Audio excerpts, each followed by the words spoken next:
मनोज जरांगे पाटील यांच्या नेतृत्वात राज्यामध्ये मराठा समाजाच्या आरक्षणासाठी आंदोलन करण्यात आले होते. या आंदोलनाला हिंसक वळण लागेल. राज्यात अनेक ठिकाणी जाळपोळीच्या घटना घडल्या होत्या.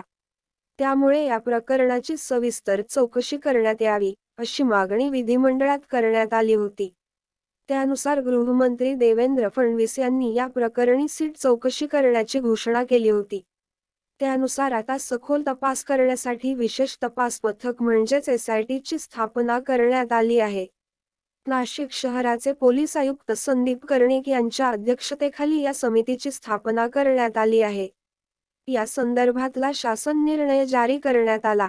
राज्यामध्ये मराठा समाजाच्या आरक्षणाविषयी विविध ठिकाणी आंदोलन सुरू असताना आंदोलनाचा गैरफायदा घेऊन सामाजिक सलोखा किंवा वातावरण अस्थिर करण्यासाठी जाळपोळ, दगडफेक यासारख्या घटना जाणीवपूर्वक करण्याचा प्रयत्न करणे तसेच सोशल मीडियाचा गैरवापर करून चुकीची माहिती देऊन अफवा पसरवून दंगे भडकवण्याचा प्रयत्न करणे इत्यादी बाबी संदर्भात ही समिती चौकशी करणार आहे.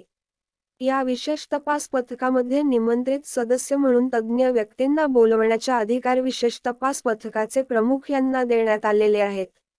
या संदर्भातला अहवाल तयार करून हा अहवाल 3 महिन्यात शासनाला सादर करण्याचे देखील या आदेशात म्हटले आहे.